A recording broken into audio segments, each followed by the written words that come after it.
Good morning, everybody. How we doing? Sammy, United People's TV, here to kick off another week. Another day without United signing player.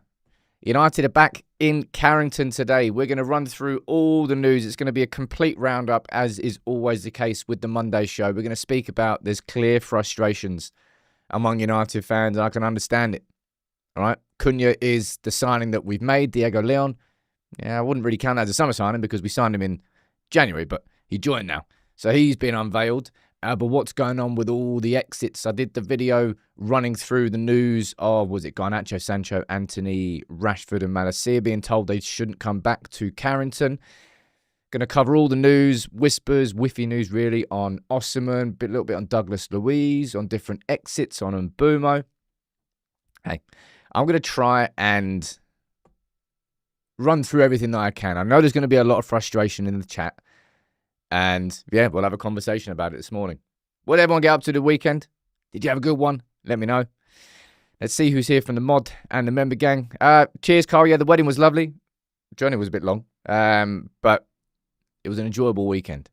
Let's see who's here. Josh, good morning to you. Steph, you're there as well. Carl and Klein, and I saw you there lurking to the mods, hopefully keeping it as civil as possible.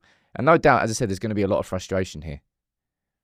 Because like people are looking at Arsenal with the Gyökeres situation. I always find that a bit odd. I'll be totally honest. No, I'll speak about that. No, I'm not saying it's odd to get frustrated about the fact that Arsenal are signing Gyökeres, but anyway, I'll run through and explain it. Royston, good morning to you. While the members we've got here, Teresa, we've got JC, how you doing? We've got Liam, we've got Jonah, we've got Steve, we've got Fred. Good morning to everyone. As always, please do get involved in the chat. Let's run through the show. Someone down there asking if I watched the PSG Bayern game. Like, come on, peeps. I haven't watched a single minute of the Club World Cup. Really, I've not I've not seen a single minute. It's nuts. I say it's not nuts. I just can't be arsed. I do feel sorry for Musiala, though. Imagine that. Anyway. How strange is this news? Have I missed something? Can someone let me know what happened with John Duran at, was it Al Nassr? He only joined for 70 mil in bloody January.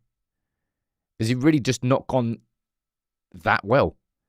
Is he really not liking it that much? It's just a bit of a weird one. Someone down there asking whether Gyökeres was more of a priority than Mbeumo. Well, I don't think so. I think that was abundantly clear. Were we ever in for Gyökeres? Of course we were. But he made we knew that losing that Europa League final pretty much ruled us out of a couple of signings, but I think some United fans forgot that. It felt like something was changing, but he made his decision and he chose Arsenal, and I hope it spectacularly blows up in his face. The John Duran stuff's very weird. But if you want to get some positive news, we've got confirmation of Diego Leon. He flew to Manchester. I did the video last week, so I said I was going to do it for a long time, and I waited for the right time to do it. Ran through sort of how his last few months have gone at Cerro Porteño, and it was a bit of a mixed bag, really. Certain fans feeling that his head wasn't in with Cerro Porteño anymore after he agreed to his move to United, and he was accused of not committing and playing 100%, blah, blah, blah. He's now a Manchester United player. I think I've seen reports suggesting that Lenny Yoro is going to be helping him settle in. My expectation with Diego Leon is that he will follow in the same footsteps of Sekou Kone. Sekou Kone was unveiled. He joined. He was kept out of the spotlight for the first couple of months while he adapted to his new life, his new country, his new club, new language. And he was able to be eased in through the younger teams and then got a little bit of first-team exposure towards the end. I imagine that's going to be the same with Diego Leon, but Diego Leon will have the benefit of a pre-season. So with the pre-season, he'll be going out with the first team. He'll get far more opportunities to sort of directly impress Ruben Amorim. So maybe it will be different depending on what goes on in pre-season. But he'll be at Carrington today, as will Matheus Cunha. Looking forward to those photos. Now, you want to talk about some positive transfer news. You can't help but look at this, right? This was over the weekend. So this isn't brand new information. It's just that we haven't had a conversation about it yet. Newcastle bidding 55 mil for Elanga. Now, I don't actually know whether that's been rejected or not. I'm kind of guessing it has been rejected. If I'm correct, now I suggested that was going to be United getting 11 million. I don't think it's as simple as United are going to get 20% of the overall fee. I think it's going to be 20% of the profits between what Forest paid us, which I think was 15 mil. Wasn't it? Thereabouts? So we're going to get 20% of the profits. So, for example, because it's easy numbers, if we sold him 15 mil and he was sold 55, that's a gap of 40 mil. 20% of that is 8 mil. Either way, Elanga going to Newcastle will get United somewhere in the region of 5 to 10 million pounds. Now, bear in mind that I think is that a first bid or second bid that Newcastle have gone in with? They tried to sign him, I think, for 40 mil in January. They clearly want him. And I'm going to have a conversation about Mbeumo later, but this definitely ties into it. Newcastle, they wanted Mbeumo, and people are still getting worried and frustrated. Maybe it is just me. I'm just not worried at all. I think we're going to be signing Mbeumo. Am I pissed off that he's not going to be there on Monday the 7th of July and the first day of pre-season training? Yes, because I think that will be optimal. And every day that passes becomes less optimal. Ultimately, he needs to be there.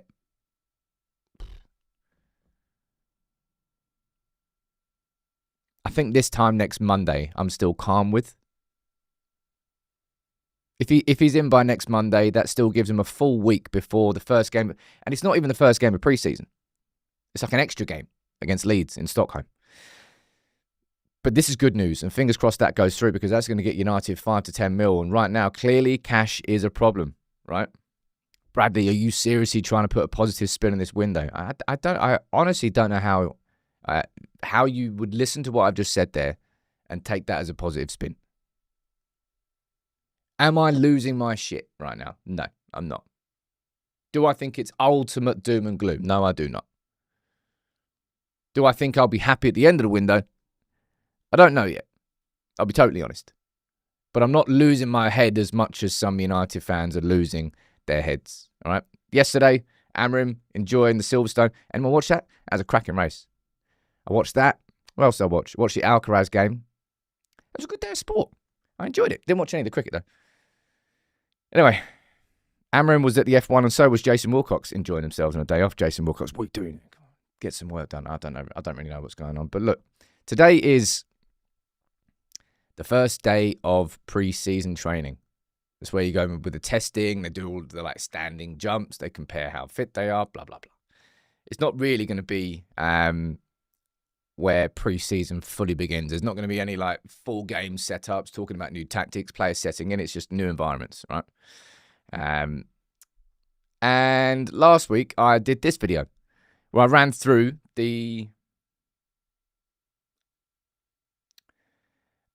what to expect, what I was going to be looking out for.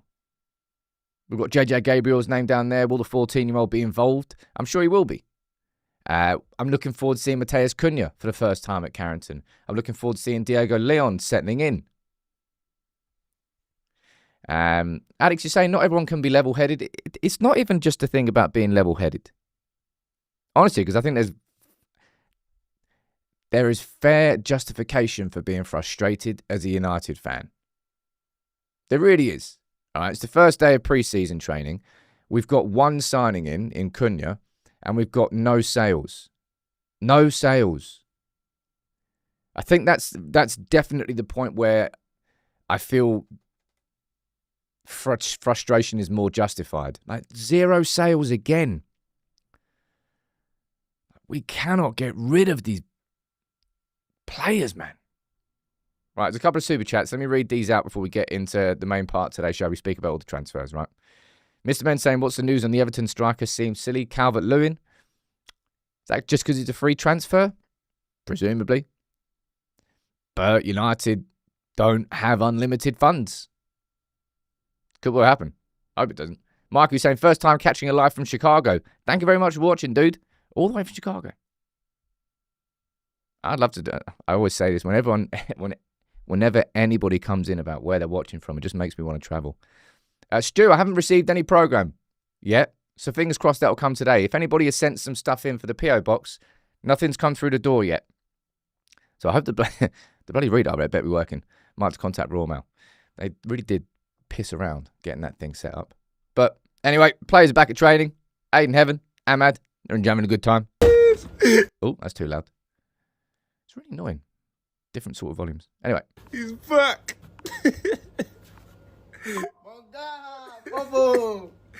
Fresh trim as well, yeah? That's not yours, bro. It's mine. No, it's not yours. They're allowed to enjoy themselves. But, of course, the frustrations... Hey, look. I'll open the floor up. Gyökeres and Arsenal.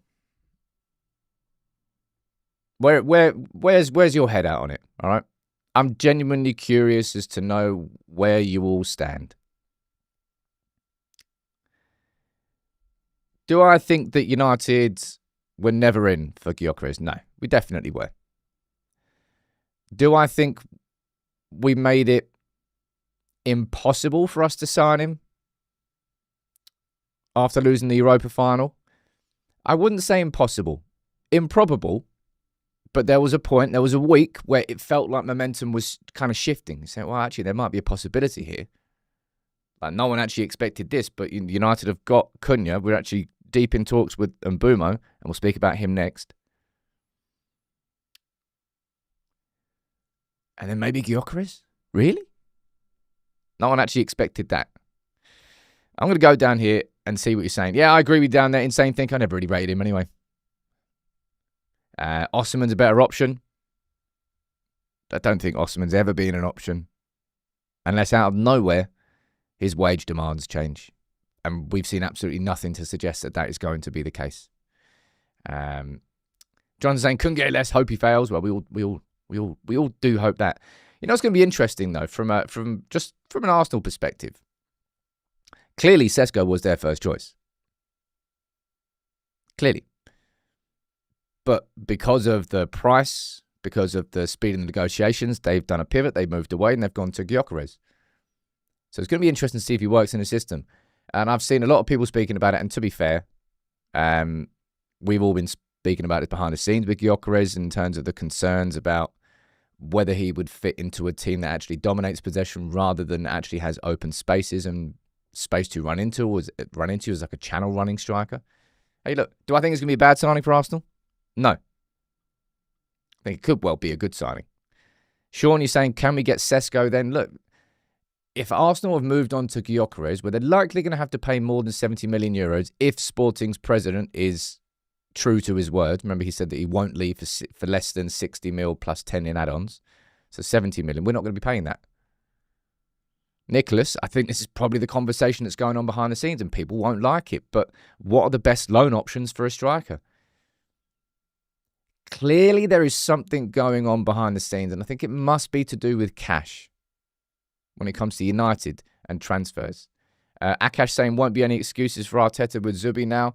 And then people are looking at that, the Madueke situation, which, again, correct me if I'm wrong here, a bit of a weird one. Like, you're talking like 50 mil or something for Madueke to Arsenal. Does that sound like an odd one? Sound like a good one? I don't really know.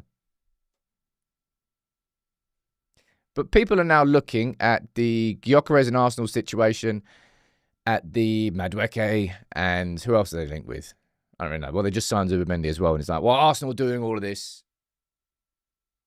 Why can't United? I always find it strange when United fans do that.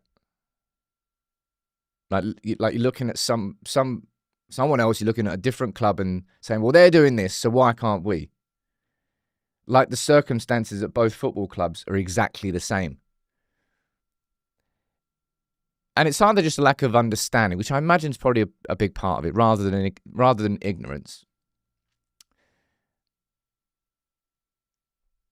Their budgets are totally different. They're in the Champions League. They're in the top four.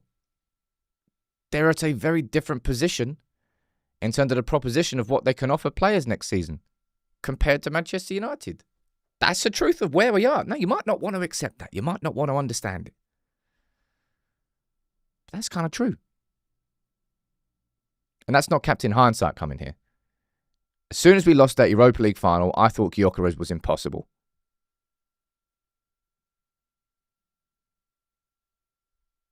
It gained momentum and then it went. The thing I think you've all got fair sort of things to go, about? Is Mbeumo. Because this one's a bit of a head scratcher now. I think it's over a month since we got the Ornstein bomber. Have we not been in this bloody studio for a month already? No way. I swear that was the first live show. This one's odd. I can't give you a sort of... what do you all think is the hold-up between the second bid now, which we know has gone in, and actually just getting this damn deal done? Was it United waiting for the 1st of July so that the numbers could be put on the next year? Well, no, it's the 7th of July now. So I don't really think that was anything to do with it anyway. But no, that's not the case. Are we waiting for sales? I mean, it's possible, but if the second bid has gone in, then we're already at a point where we can get the bid done and the transfer accepted. I don't really know what it is. I'm presuming it's really down to the payment structure, how much is guaranteed, and how much we're going to pay them in cash this summer and then versus next summer, etc. I don't really think it's... Although, to be fair, if you're Brentford, right, and you're sitting in conversations with Manchester United, right, and we know the bid has gone in, what was it, 62.5 mil overall? And then you see this. If I'm Brentford, you're saying, well, Elanga's going... Newcastle have bid £55 million for Elanga. And this is a man who scored 20 goals in the Premier League last season and got 7 assists.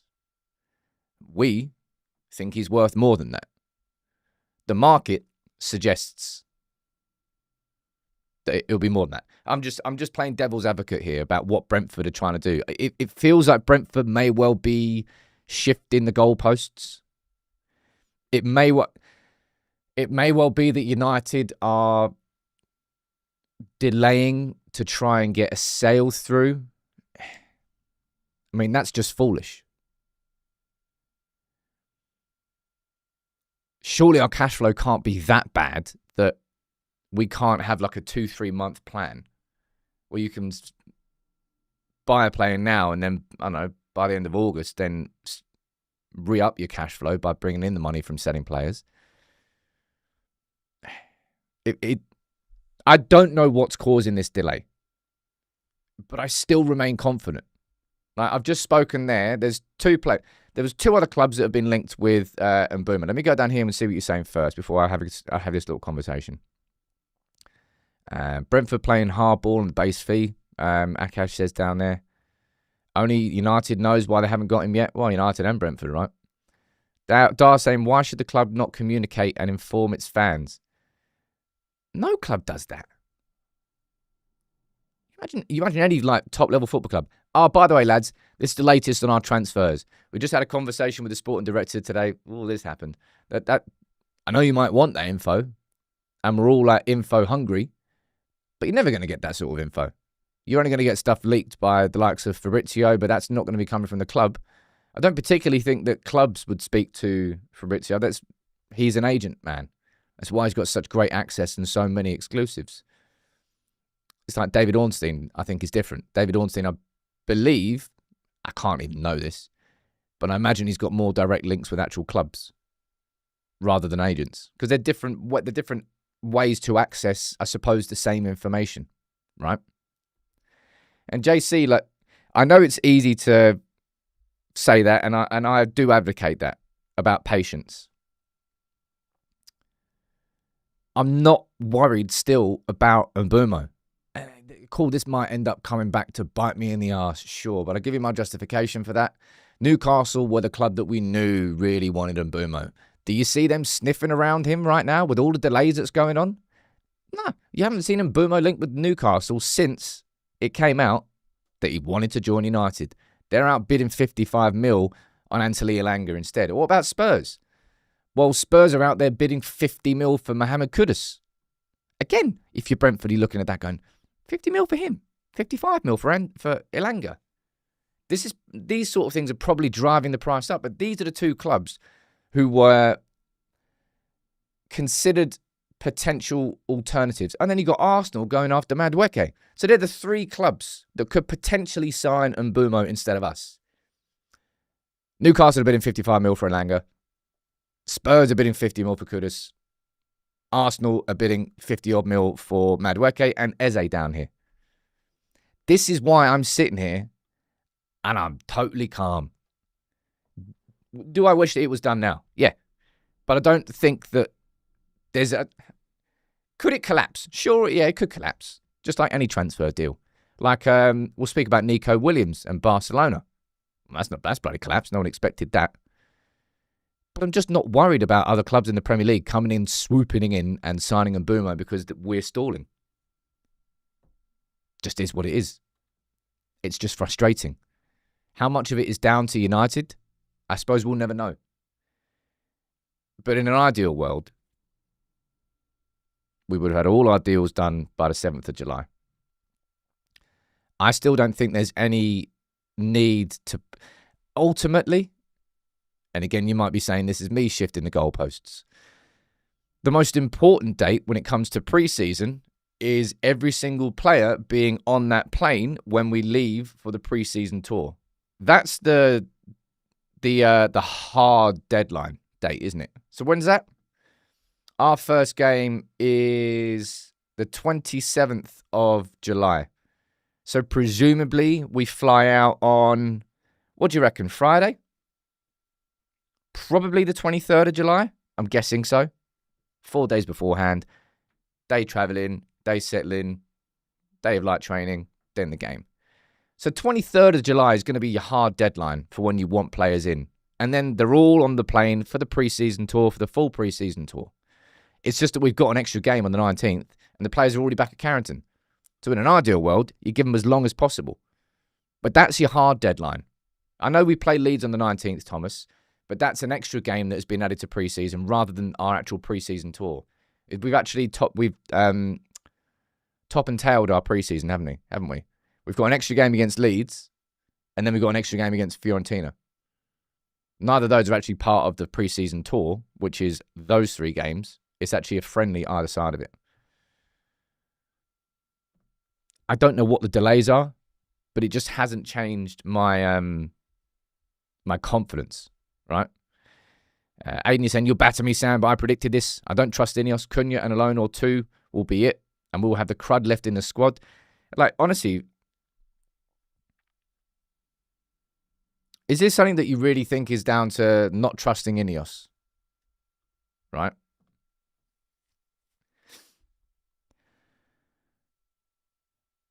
This has been a long-standing problem for how many years now? The intention to sell is there. All 5 of these players have been told, don't come back for pre-season training because we're selling you.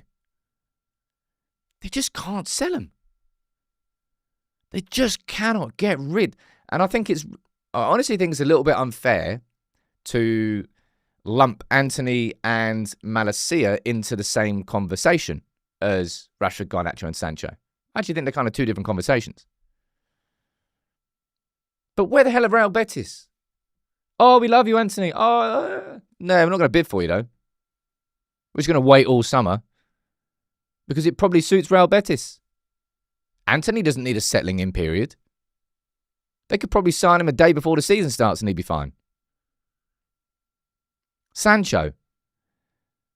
Look, I'll speak about the individuals soon. As much as I would love to sit here and simply point the finger at Ineos and say they're so crap at their job, oh my God, it's just like, But like, this is the product. We're still stuck with players who are on way too much money. Nobody wants to pay. Nobody wants to pay for. And you can't do anything with it. It's so frustrating. And if you're one of the clubs that are interested in one of these players, yeah, you might just take the piss. Yeah, just delay it. Do it later in the summer. Hey, Glenn, we have never been good at selling. Like the fact that Dan James, this is such a grim fact. I think Dan James was the last time, or he's like, in terms of the profit made on a player, he's like third or fourth highest in the club's bloody history. Like, I swear to God, like, United have never, ever, ever have been a good club at selling players. Long-standing. Way before Ineos. Jeez, even before the bloody Glazers. It is their wage demands. But why had they got those demands? Because we gave them the damn contracts. You know how we talked about United never lost their pull? For a lot of years, it was just the magnetic pull of the wages that we were offering players. Well, they were so substantially higher. McTominay, I suppose that's a little bit different because it was pure profit, right? But in terms of actually signing a player and then deciding, actually, probably don't need this player, and then moving that player on. I suppose Rashford doesn't get involved in that combo because he was an academy player. I suppose Garnacho doesn't get involved in that conversation. Well, the others do. I would love, love, love to be able to simply just point the finger at Ineos and say, it's all their fault, man. If we had somebody else in, we'd have sold them all already. Come on. You just know that's not the case. We're struggling to sell because nobody wants to buy. I haven't had one damn offer on my flat in Crystal Palace in like 2 months. Because nobody wants to buy. I could be the best salesman in the entire world. I could have a mariachi band outside. I don't know why you do that. But spend thousands on advertising. But if nobody wants to buy it, no one's going to put in a bid for it.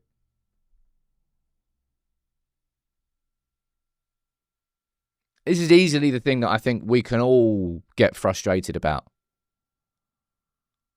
More so than the signings, I think, right now. And that's why I was happy, at the very least, that United put Amorim's dressing room first and told these players who were trying to sell, don't come back to Carrington. You're not wanted there. And you don't want to be there. Fergie never had a problem buying or selling. Anyone remember that? No value in the market. Jeez. Remember how annoyed everyone used to get about that? For like the last few years of Fergie. That was aggravating as hell. No value in the market. Well, I would just sell Ronaldo for a world record transfer fee and sign Gabby Obertan and Michael Owen. Good fun. Good fun. Let me see what you're saying down here. Even more proof as to why we should have sold Bruno. We'd have more money available now to buy more players. That's probably true that we would. I mean, it's not probably true. It's definitely true that we would. I stand by the fact that I didn't want my captain sold. But I can understand the logic of you there. Neil is saying, Sam, could you do a video of the current squad to see how bloated it still already is? I'll probably do that slightly later in the window, but I will do that. It's just, it's these. There, that right there. That's all you need to... I say it's all you need to sell. But that right there, honestly, put a number in the comments. What do you think is a realistic aim for us to actually get for them this summer? Because it's reaching the point now where big compromises are going to have to be made. Big compromises. Taking less.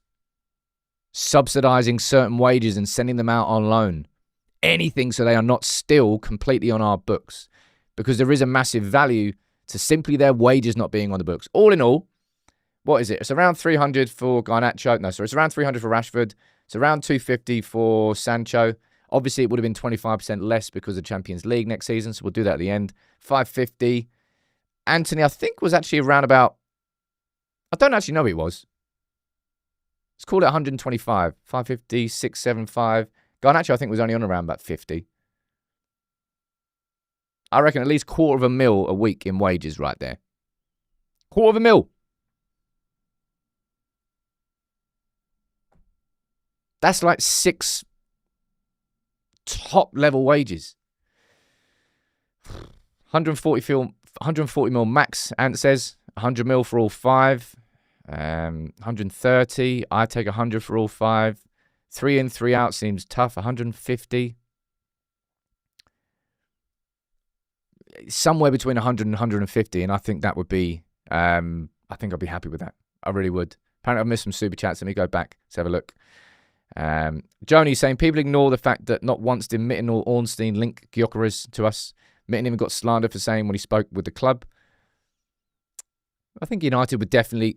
What it seems like with the Gyökeres was United exploring the potential of a deal rather than United going in and saying we want to buy you. It was United doing the initial groundwork rather than going in with bids. And maybe it's because they absolutely knew that he wanted to play Champions League football. And remember that Amorim actually spoke about that. He said, we don't want players who just want to play in a certain competition. We want players who want to play for Manchester United. And Gyökeres was clearly never that guy. Andy talking about Arsenal just finishing their cake. We're getting started. It's just, I find it just odd, people. And like, you're doing it to yourself. Like, you're looking at another football club and saying, well, if they're doing it, well, why can't we? Like, the circumstances at both football clubs are the exact same when they're just totally different. And it's kind of like getting yourself worked up. No, I wouldn't say for no reason, but just unnecessarily. Maybe a little bit. Steve, do you think we are prioritising Prem players, which would explain the delays and points to Watkins? I think that's obviously a bit of a strategy from United this summer. I don't think it's a terrible idea, by the way. Makes it more expensive. Hence what we're finding out with Mbeumo. The Cunha one that was easy. Release clause. Can we pay it over 5 years instead of 3? No. Okay. Well, we'll buy him anyway. It's a shame that Mbeumo's not got a release clause. We'd already have him in. Jonas saying it feels like a De Jong transfer. It's not a De Jong transfer saga in any way, shape or form, man. De Jong never bloody wanted to join us. We agreed a deal with Barcelona, but he was like, I don't want to join. Odd. Strange. Someone down there saying, I don't want Watkins. We've already had a conversation about Watkins, but let's speak about the exits now, which still is the biggest priority this summer.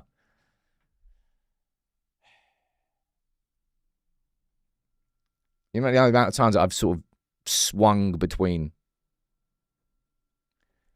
signings being more important than sales. Now that the players are back at Carrington, I go back, like, United have got £750,000 a week in wages we are paying to players who just don't want to be here, who the club doesn't want to be here.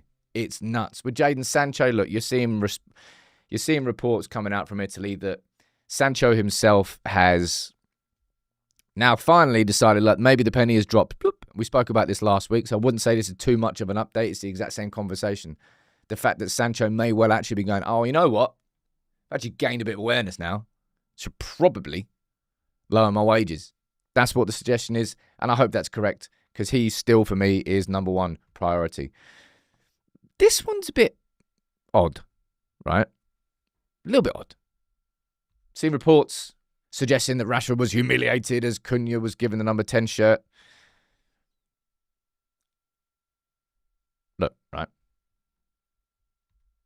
You've got Henry Winter here saying, my understanding is that Marcus Rashford has not asked to leave Manchester United. And I don't know whether you had the same reaction to me on that situation, but I was like, I mean, Henry, right? This was the interview that Marcus Rashford had with Henry Winter. Of course, he doesn't work for the Times anymore, so this was all freelance. Mate, he literally did an interview with you where he said he's ready for a new challenge.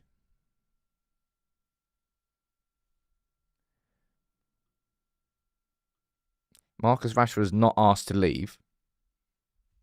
Marcus Rashford's ready for a new challenge. That's Marcus Rashford asking to leave. I don't know how you're trying to paint that any other way. Is it him being humiliated, giving the number 10 shirt away? I think it's directly reflective of the fact that he is not in Manchester United's plans. and vice versa. It's like Lauren, I think you're really stretching here. Talking about him saying when I leave rather than if I leave. Come on, people. Come on. Marcus Rashford. He's leaving. Right. The talk's going to be happening this week. I think Rashford could be a class signing for Bayern Munich and a class signing for Barcelona. And both of those two clubs are very much in the market for a left winger this summer. Now the Nico Williams situation has happened, and this caught us all a bit off guard, didn't it? All right. I'm sure it caught Barca off guard as well. Nico Williams has renewed his contract. And by the way, bloody hell, renewed his contract until 2035. Huh? That's even longer than Chelsea's contracts. But Nico Williams isn't going Barcelona. And now, Barcelona are still sniffing around Luis Diaz. I saw reports from Bild in Germany this morning.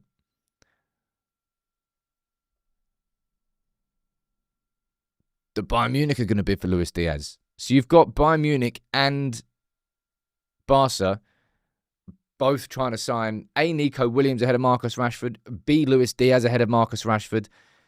But Liverpool have rejected bids from, well, definitely a bid from Barcelona. I don't know whether there was an actual bid from Bayern as well. But there's options there for him. Again, I think he'll have to take a pay cut. I don't know what the wage structure... I know the wage structure is pretty damn big at Bayern Munich. I imagine it is at Barcelona as well. But I don't think it's going to be 300 grand a week big. I don't even know what Harry Kane's on.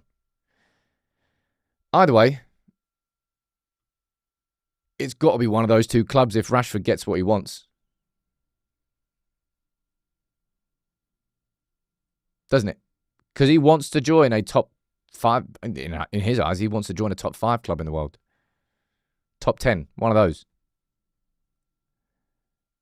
We know we want 40 million. Which I still think is underpriced for Rashford, but the stock has fallen, man. The awkwardness of it all is... You could argue, if you wanted to, that Manchester United effectively banishing Garnacho, Rashford, Sancho, Anthony, Malacia from the training ground takes power away from us in the negotiations. I kind of disagree. I think it's bloody obvious what's going on anyway, regardless of whether they... If Rashford turned up to Carrington this morning and was smiling with Sancho, I wouldn't all of a sudden think it was rainbows and sunshine. They'd still both be leaving. And it would just be that Amorim's got players there and he's like, why am I going to give you any attention when I know you don't want to be here? And that's the thing I would just repeat and repeat and repeat. And I know how crap it's been so far, the fact that so many players are still at this bloody club that we don't want here. But I'm just really happy for Amorim that he doesn't have to spend his time in this first week of pre-season having awkward conversations with players who he doesn't want to be here and who do not want to be here. I'm happy for that in isolation. Now, can you bloody get rid of them all, please? Andy's saying, Sam, I'd take 20 mil just to get the toxicity out of the club. Sick to my back teeth of toxic people. Sing it from the rooftops there, Ant. You're in the exact same boat as me. But I will say again, I don't think it's fair to lump every single one of these players into one category because I don't think it's the exact same. I think Sancho's on another level completely on his own. I think Garnacho has made his mind up and got a little bit ugly. It got a bit immature, really, with Garnacho. With Rashford, that goes far deeper than either of those two players. And, yeah, it was always since that Belfast incident where United fans kind of started looking at Rashford. I'm not saying that they weren't looking at Rashford differently beforehand, because I think the expectations on him have always been high. That's what happens when you score 30 goals in a season. You set the expectations. But yeah, all got a bit weird. Anthony, don't know whether it was the cases that were the assault cases that were going against him, but his head was completely gone. And Malacia, I think it's just unlucky. Feel sorry for that lad. I hope he goes out elsewhere. I think Laurie Whitwell on Talk of the Devils was suggesting maybe that Farnell might be interested in him. Not quite sure. Let me see what you're saying down here. Someday in the future, these players will realise their football career is short. Paul, amount of times we say that as well, man. It really is. Like, imagine if you're like in any job that you're doing, right? And I'm sure there's going to be plenty of you down here who are older than, what? 34? I'm trying to think of when like the age of the footballer is really, it's not over, but like, a footballer's career is done mid-30s. That's typically when you properly settle into your career in life, in a typical job. By the time you reach your mid-30s, it's sort of like you've worked your way through the company, you're established now, you're more senior. I know. So it is damn short. So make the most of it. Instead, I mean, you could argue that you are making the most of it. I'm trying to make as much money as I possibly can. Well, if that's the case, just piss off to Saudi. Right? That really is, no, but I don't. I want to have my cake and I want to eat it. I want the biggest Saudi money, but I want to do it playing for a top European club. Anybody? No? Osman sitting there going, anybody? No? Right. I wouldn't say it's just part of a sort of a modern game, but it just seems to be more prevalent now because the money has just gone absolutely nuts. Hey, look, these are just whiffy reports coming out about Osimhen. Has Osimhen ever seriously been a conversation that Manchester United have been having? I don't quite know. I think he obviously would be an outstanding candidate for Ruben Amorim in terms of the striker role. Absolutely, but he's 75 million euros. That's what the release clause is, I think, from Napoli. And his wages would make him the top earner at the club. Yeah, the sources, these are just coming out from Turkish journalists. It may well be that Galatasaray are the only team willing to pay his wages again, and he's going to spend just randomly, like a striker of his quality, spending 2 of his prime years winning the title with Galatasaray. It's just a bit odd.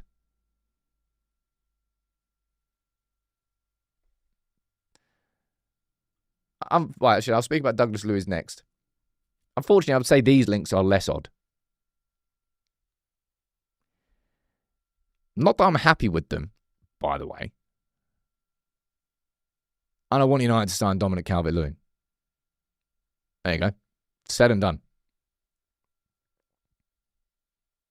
This would be straight into the category of Igalo, Weghorst.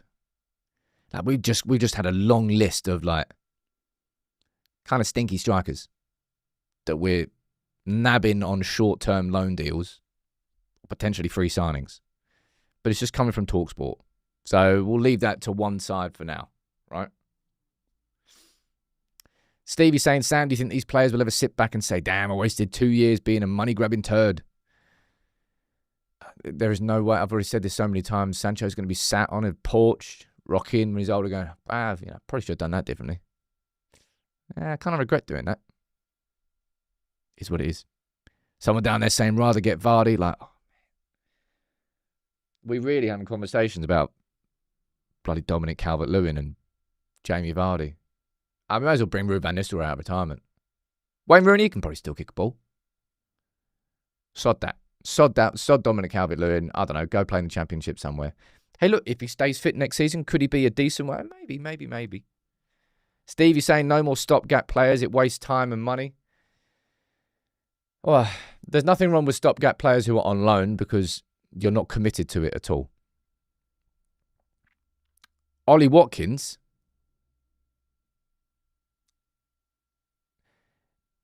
I'm much more open to the idea of Ollie Watkins on a 2-year deal than I would be on signing Dominic Calvert-Lewin as a free agent. Personal opinion. I don't really feel like the Osimhen conversation has ever gone past just a bit of a... I wouldn't say it's a fantasy, like it's just outside the realms of possibility, but like a dream signing. The dream striker signings were Osimhen or Gyökeres, depending on which side of the camp you sat, right? Tyler is saying, Sam, we're not in European football next season, so why would big-name players come to United? Why don't you go and ask Matheus Cunha? Why don't you go and ask Brian Mbeumo, who's made his decision? Brian Mbeumo could have joined Newcastle, could have played Champions League football, could have joined Spurs, could have played Champions League football, could have joined Arsenal, could have played Champions League football. Wasn't really looking anywhere apart from United. So while we still can't see it, behind the scenes, the vision of what is coming up for Manchester United is enough of a pull for some top-level Premier League players. Cunha and Mbeumo.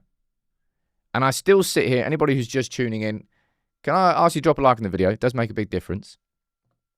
But I still am not panicking about Mbeumo. And I've just explained to you why. It's very frustrating that it's not done now. I've told you, I'll say it again. I'll give it one more week. If come next Monday and Mbeumo's not in, then I'm going to start going, Because if he's in next week, that's still a week before our first game against Leeds. That's still more than a full preseason. I'm totally fine with that. Anything past that point, and especially if he was to, for example, miss the game against Leeds because we don't have it by the 19th of July, I'm like, what are you doing? And look, the Douglas Luiz conversations, I think, are definitely going to be accelerated. Random point here, right? Random question. Would you be happy? And they don't really happen these days. Not exactly anyway. Would you be happy if we swapped Sancho for Luiz? I don't particularly think that's going to be happening, right? Because rarely these days do you see just straight up swap deals. But would you be happy enough if United did that? Now, he may not be the perfect midfield signing, but he's certainly a profile that we're missing in midfield. Do I think that Luiz and Bruno is a Premier League winning midfield duo? No, I don't. Do I think it's better than what we've got? Yes, I do. Do I think it could well be a good way to move a player on, to bring a player in, and to fill a slot in a squad that we need a player like him? Yeah, you're damn right I would. And I could see it happening, but maybe it would be more beneficial from a PSR perspective, because this is when you get into the accounting nonsense again. It might be more beneficial for United to pay 30 million for Douglas Luiz and to receive 30 million for Sancho. Just in terms of the books, it might be better to represent those two as separate deals that go on at the same time, just so you can add the numbers into your accounts. I don't really know how it goes, but that may well be part of it. Clearly, Douglas Luiz, everyone's going to talk about his injuries, had a bad season last season at Juve. No one really knows exactly what happened. A lot of it was muscular. Prior to that, he didn't really miss a game for 3 odd years of Villa in the Premier League. And if that's the way this again compromises, United would probably ideally just like to move Sancho on and get X amount of money for him. But maybe a compromise is that we take Douglas Luiz to make that deal go through quicker. I don't think it will be a straight swap, but I think the conversations will be happening at the same time is kind of the point I make. Anyway, 91% of you would definitely like to see Sancho and Luiz going in opposite directions. Vinny, you take Everton's mascot over Sancho. I would take my protein shaker, which has been left for a week. You know that whiff you get when you open it? I'd bottle that whiff, and I'd still take that over Jadon Sancho. Also hasn't been sitting there for a week. FYI. I'm not that minging. What else is saying down here? Swap Sancho, get his wages off the books. Just Cunha and Mbeumo is not good enough, though. I don't think it's good enough. And I don't think anybody is suggesting it's good enough either. Yeah, Luiz is nothing like Bruno. And I like that. Mazraoui was slated for his injuries. I would do the exact same thing with Douglas Luiz. And in fact, I'd actually title the video the exact same. I remember with the Mazraoui profile we did, I said,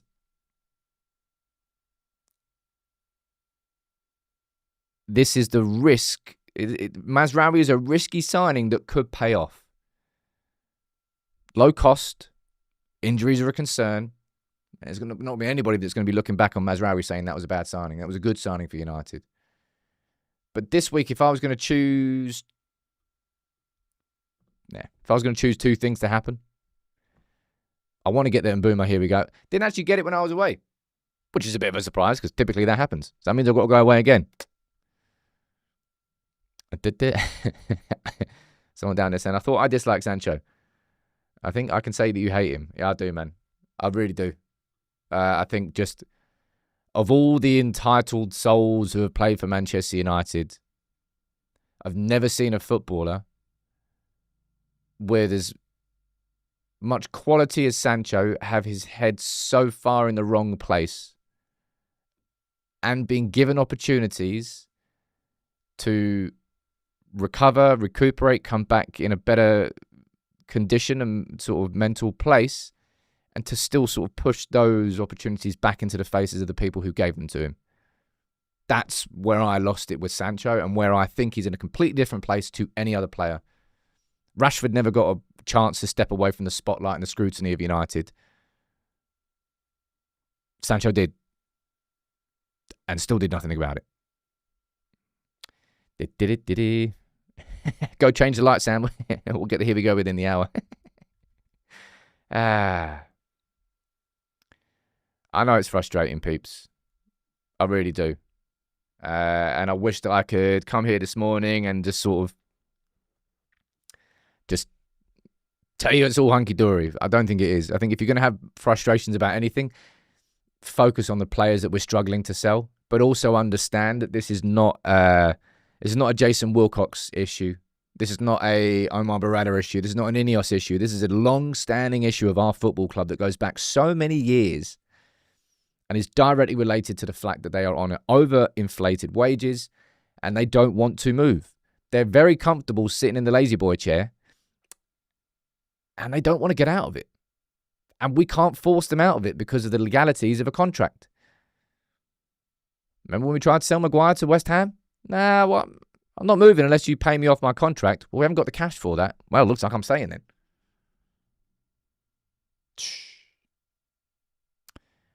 James, would you take Nonto from Leeds? That's a random one. Isn't he like the rapid winger? And there's no way that I would just come in here this morning and just say, oh, there's no possible reason to be frustrated. Just be patient. There's plenty of reasons to be frustrated. I'll speak about it in the lunchtime video in a more concise fashion.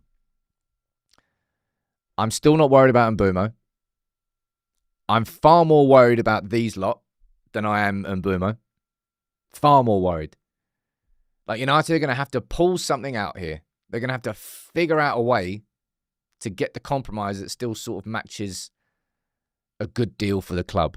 We can't just do a fire sale. We can't just sell them all for £3 and a pack of biscuits because they're going to go down to substantial losses. Would you take Hayden Hackney for the midfield gap? Hayden Hackney, I think, would be a class signing, but Hayden Hackney on his own, I'm not quite sure about that. I'm not quite sure. That's random. Where'd that come from?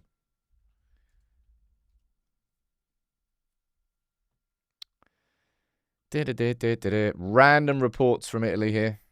This is probably just going to be whiffy. I have no idea. Let's have a look at the poll. 90% of you are saying, yeah, you'd be happy if we swapped Sancho and Luiz. Yeah, I know. I think we all would be. Javi Guerra. Is he a DM? Can't remember exactly. I don't know where that's come from. Gonna add that after was his name on the board already? Let's have a look. Linked. Javi Guerra. Nah. His name wasn't on the board. So we can add that onto the board. Why would an Italian journalist be getting the first dibs on that news? That's what I always sometimes think when I look at news. Is it a regional journalist from that location? Was Javi Guerra, was he on loan at any Italian team last season?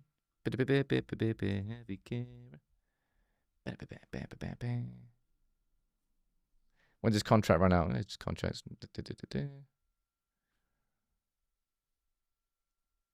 Linked FC, you were very good at that. Was he on loan at an Italian club last season? No, just straight up Valencia.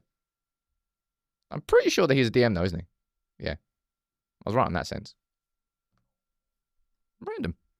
Very random. Let's see if that develops. Maybe tomorrow we're having a conversation. All right? I would say try and remain as patient as you can. I'll be honest, though. It's the 7th of July. I think you already have been patient. So I don't think it would be fair of me to just say, oh, just can't pretend like nothing's going on. Like, I need some updates on sales, man. I need some updates on sales. Like, United, come on. Somehow, I know it's not going to work out for the club, but just swallow the bitter pill and just make sure that these players are not here for much longer because they've already been here for too long. I'm glad they're not at Carrington. Looking forward to seeing photos of Cunha and of Leon at training and Amorim smiling. Look, July is typically the busiest month on United People's TV every single year because you always have like the seasonal ups and downs and transfer window is always crazy. But if I look back, July is always the busiest month. I would very much expect July to be the busiest month again. Of course, we've got the preseason starting towards the end of it too. Look, thank you all for tuning in. I'll be here tomorrow. I'll be here all week, Monday to Friday at 10 a.m. I hope you get Here We Go this week. Just get some sales, man. That's what I'm worried about. More than the signings, I'm worried about sales.